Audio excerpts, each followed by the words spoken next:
What is up, guys? It is DMG here, and today we are going to be talking about a quick and pretty easy way to make some coins. Now, you actually have to do this on the web app or on the companion app. You cannot do this on the console, and I will show you why. So you can't do it on the console because you can't look up specific players based on their quality. So what we're going to do is look up certain Sudamericana cards. So you can look up Sudamericana cards and Libertadores cards specifically through their quality, but then you can't look up anything more specific than that. So you can't look up bronze Sudamericana or silver or gold Sudamericana, just Sudamericana players, right? And they don't actually have a league either. So if you go and search for them, they do not have anything here, right? So there's no Sudamericana, there's no Libertadores or anything like that.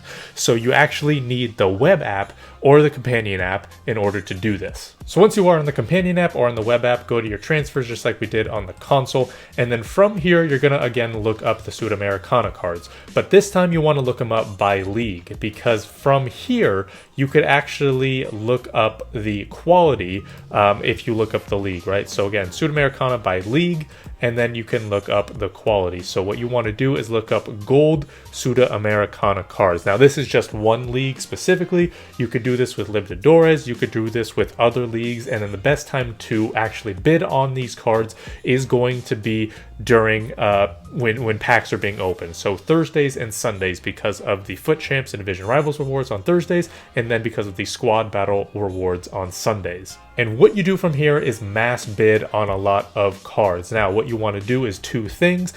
One, make sure that you know the prices of the players or the general price of the players. That way you're not overbidding and losing potential profit. And then the other thing is setting a limit to what you are happy with. Some people are happy with 500 coins profit. Some are happy if it's, if it's 800 or 750 or whatever, right? So again, make sure you kind of set limits for yourself. So again, here's what I do. I set a max of 1,000 coins. This is just what I do. And then from here, we mass bid on everyone. Again, make sure you know the prices of these players relatively, so that way you're not overbidding.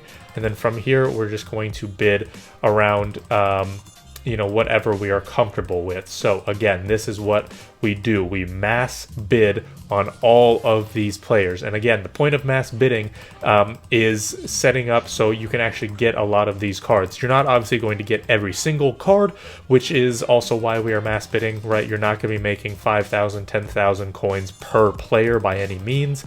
But again, if you do mass bidding and you get a good amount of profit for each card that you are getting, then you're going to be able to make 700, 800 coins per card. And when that adds up to 20, 30, 40, 50 cards in a 1 hour session, you're making a lot of coins. A lot of people are massively overbidding on these cards, which is not very good.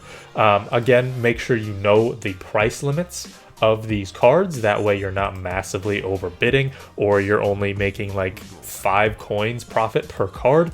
For me, as long as it's under 1,000, that's typically what I'm going to be happy with. So let's not do that, but 1,000, I'm okay with that. Like 1,700, that's way too much.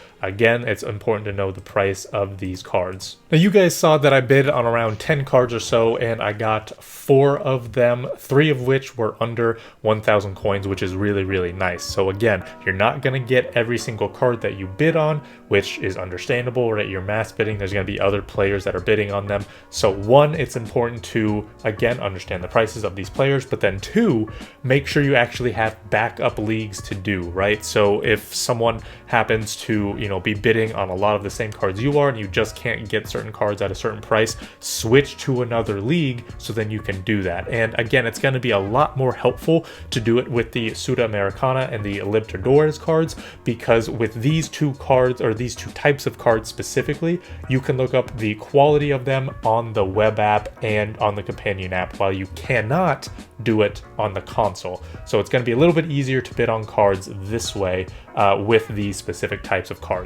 Now all of these cards go for around over 1,000 coins. So Sanchez Mino here, he goes for around 1,600, which is what I saw, which isn't too bad. You know, 500 coins profit isn't the worst. It's not horrible either. For this guy, we're going to list him at 950 because he is extinct or just isn't, you know, listed under 1,000.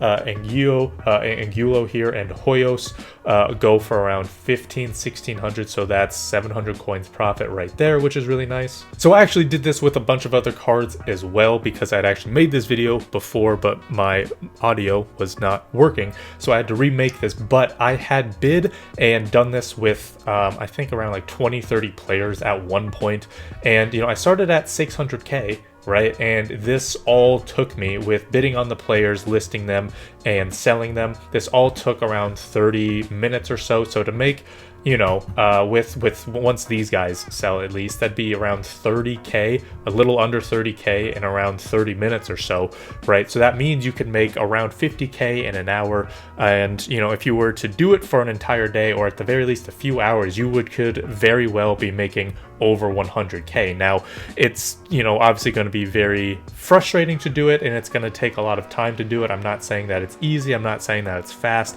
but it is a very you know, surefire way to make coins if you can actually grind it properly. So that is going to do it for this video. Again, you can also do it with the Libertadores cards, not necessarily the gold ones, but looking up certain rarities of the cards. That way, you know, if there are ones that happen to be expensive, I believe the silver Libertadores cards happen to be more expensive than like the gold cards, for example. You could do mass bidding with those guys, and then that way, if the sudamericana cards happen to, you know, be a little bit more expensive, or you can't bid on them because of some other people, then you can switch over to Libertadores, right? So again, that is going to do it for this video. Thank you guys so much for watching, and this has been DMG. Peace.